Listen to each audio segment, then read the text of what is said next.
सर्वांना माझा नमस्कार. ओम धान्य निरंकारजी रामकृष्ण हरी. आज महाशिवरात्रीचा दिवस आहे. या महाशिवरात्रीच्या दिवशी, महाशिवरात्र म्हणजे काय? महान अशी रात्र म्हणजे महाशिवरात्र. या दिवशी शंकर आणि पार्वतीचा विवाह झालेला आहे. ती एक सुंदर अशी कथा आहे. घनदाट जंगल असते. त्या घनदाट जंगलामध्ये एक शिकारी राहत असतो. छोटीशी वस्ती असते. तो शिकारी आपल्या आईवडिलांचं आणि मुलाचं बायकोचं सांभाळ करण्यासाठी शिकार करत असतो. आणि शिकार करत असताना तो कर्जबाजारीही झालेला असतो. सावकार सतत त्याच्या घरात येऊन त्याला त्रास देत असतो. काय करावं सुचना. महाशिवरात्रीचा दिवस असतो. तो सावकार आल्याच्या नंतर तो शिकारी महादेवाच्या मंदिरात जाऊन लपतो.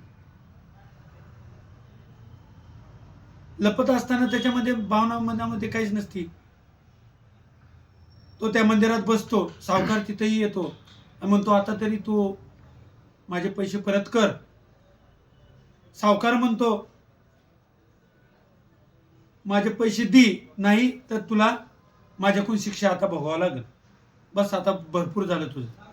शिकारी उदारांतकरणातून म्हणतो, डोळ्यातून अश्रू होतात. माझ्या घरात मला काही खायला नाही. मी शिकार करून माझं उपजीविका भागवतोय. आई वडील माझे वृद्ध झालेले आहेत. लहान मुलं आहेत. बायको आहे. घरात अन्नाचा कण नाही. मी शिकार करून माझं भागवतो. मी तुमचे पैसे कसे देऊ? असं विनंती करतो. शेवटी म्हणतो, जाऊ द्या, महाशिवरात्रीचा दिवस आहे, याला त्रास द्यायचा नको, म्हणून सावकार निघून जातो. शिकाऱ्याला वाटतं की आता जाऊन आपण शिकार करणं आपलं भाग आहे. का आता आपल्या घरातले आई वडील वृद्ध आहेत, तेही भुकेने व्याकुळ आहेत. आपले मुलं आहेत, तेही भुकेने व्याकुळ आहेत. आणि मग तो जातो जंगलामध्ये आणि शिकारी करता बसतो. शिकारी करत बसत असताना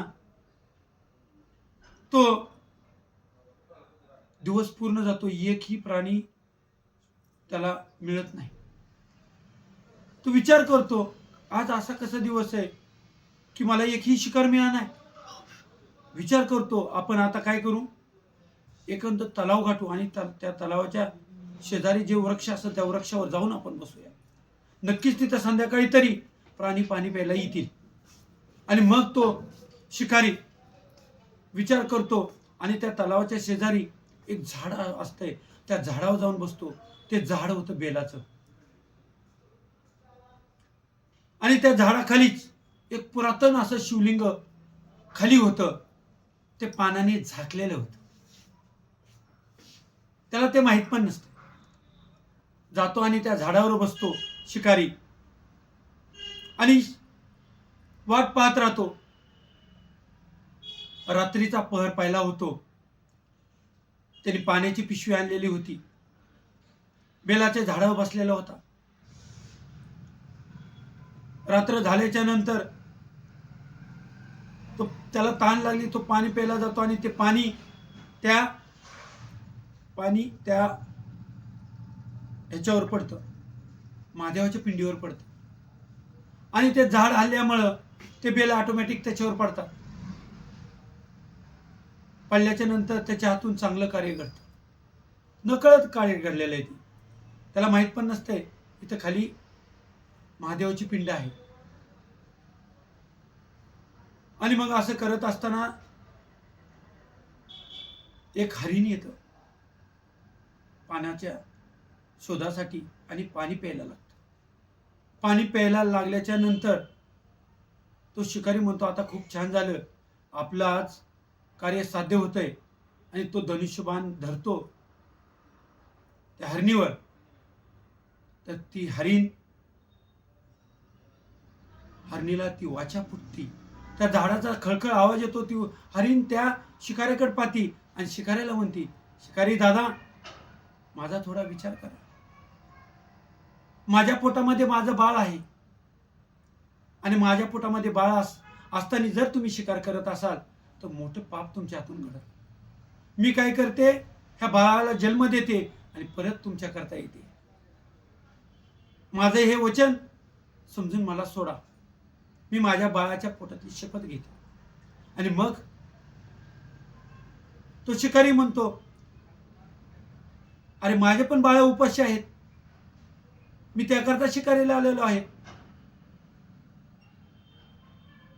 आणि मग नाही नाही शिकारी दादा, मला क्षमा करा, माझं एवढं तुम्ही ऐका, मी वचनाचं पालन करीन, वचनबद्ध राहील, घेतला वसा टाकणार नाही, दिलेला शब्द मोडणार नाही, अशी हरणीची वाचा फुटते.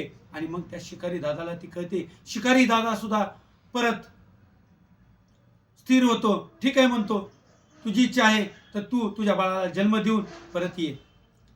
पहिला प्रहर निघून जातो, पहिली दिवस निघून जातो. दुसऱ्या दिवशी तो शिकारी आपल्या आणखीन झाडावर बसतो आणि संध्याकाळचा पहर होतोय. संध्याकाळी परत एक हरिण तिथं येते आणि त्याच्या पिशवीतलं पाणी त्या पिंडावर पडतं आणि झाड रात्रीच्या पहर असल्यामुळं हवा सुटलेली असते, गारवा असतो, ते पानं ऑटोमॅटिक त्या पिंडीवर पडतात.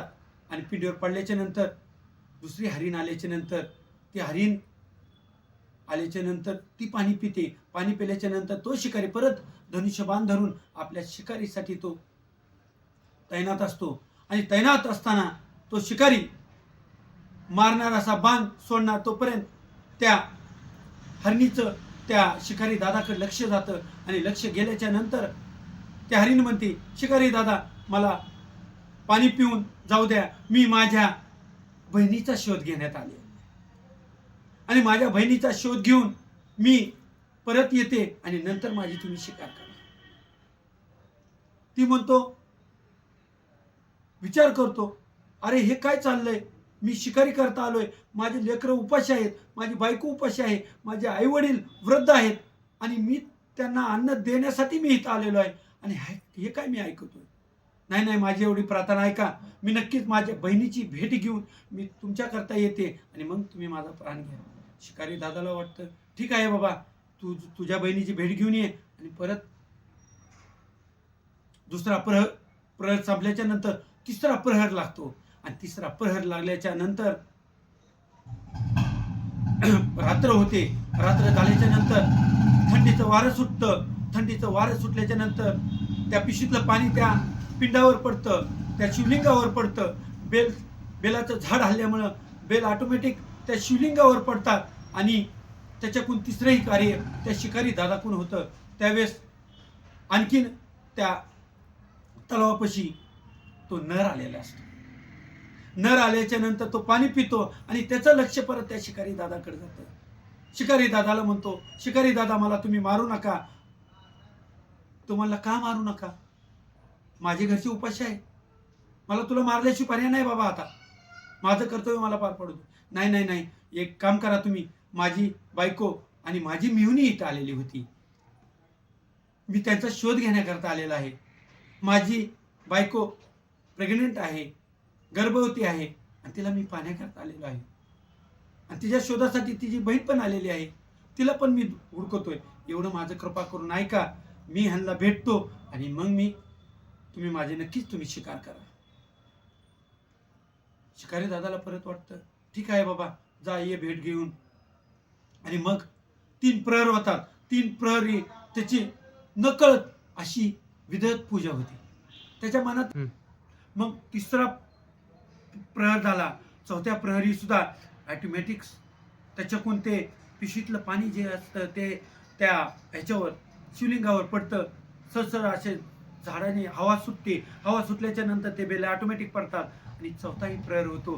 4 जण एकमेकाचा शोध घेत राहतात. एका गुहेमध्ये ते तिघही भेटतात आणि प्रत्येक जण एकमेकाला सांगतात की असं असं मला शिकारी दादा भेटला होता, असं असं मी त्याला वचन दिलंय आणि मी तिथं जाणार. ती दुसरी हरिण पण म्हणते, मीही तिथंच जाणार. तिसरा तो नरही म्हणतो, मीही तिथेच जाणार. आणि सगळेजण मिळून तिथं येतात. तिथं आल्याच्या नंतर एकमेकाचा संवाद ऐकून तो शिकारी दादा शांत होतो, कारण का त्याच्याकडून ते शिवजीचा अभिषेक झालेला असतो. त्यातला जो मनातला जो काम, क्रोध, मोह, मत्सर, दम, अहंकार तो निघून जातो. ती वैराची त्याची भावना निघून जाते. शिकारी करण्याची भावना निघून जाते आणि त्याच्यामध्ये दया, करुणा ऑटोमॅटिक ग्रहण होते आणि तो म्हणतो, ठीक आहे, तुम्ही सगळेजण आलात माझ्या शब्दाला मान देऊन आणि मीही आजपासून शिकार सोडून देतो. शिकार सोडून दिल्याच्या नंतर दिवस उजळायला लागल्याच्या नंतर शिवाचा अवतार धारण होतो. शिव धारण झाल्याच्या नंतर शिवाची मूर्ती पाहिल्याच्या नंतर तो शिकारी झाडावरून उतरतो. ते दिव्य चैतन्य मूर्ती त्या महादेवाची, त्या भोलेनाथाची पाहतो, दर्शन घेतो आणि त्या हरणीचे पिलं जे असतात, ते हरिण जो असतो, त्या हरणीचा पती जो असतो, ते तिघही त्या शिवाचं दर्शन घेतात. दर्शन घेतल्याच्या नंतर तिघांनाही ते भोलेनाथ आशीर्वाद देतात आणि आशीर्वाद दिल्याच्या नंतर संत जनांनो त्याच्या जीवनामध्ये परिवर्तन झालं, त्या शिकाऱ्यामध्ये परिवर्तन झालं, त्या हरणीमध्ये परिवर्तन झालं. तसं तुम्हामाच्या जीवनामध्ये परिवर्तन होण्याकरता आपण सत्संग केला पाहिजे. जायास वाटे देव पावा, त्याने सत्संग धरावा, सत्संगीनं देव पाविजित नाही. जोपर्यंत जीवनामध्ये सद्गुरू येत नाही तोपर्यंत बदल घडत नाही. तर या महाशिवरात्रीच्या निमित्ताने दास एवढंच बोलतो आणि सेवेला पूर्णविराम देतो. जर हा व्हिडिओ तुम्हाला आवडला असल्यास लाईक करा, फॉलो करा आणि सबस्क्राईब करा, इतरांनाही पाठवा आणि तुम्हा सर्वांच्या जीवनामध्ये असंच जीवन आनंदमय व्हावं, हीच महाशिवरात्रीच्या निमित्ताने मी भोलेनाथांना प्रार्थना करतो की जे बी माझे बांधव आहेत, जे बी माझ्या भगिनी आहेत, त्यांना सुख समाधान संपन्न आणि प्रसन्न करा आणि त्यांचंही हे व्रत पूर्ण करा जसं दासचं सद्गुरूच्या कृपेने झालं. आणि इथेच थांबतो. सर्वांना माझा धन निरंकारजी, सर्वांना माझा नमस्कार. रामकृष्ण हरी.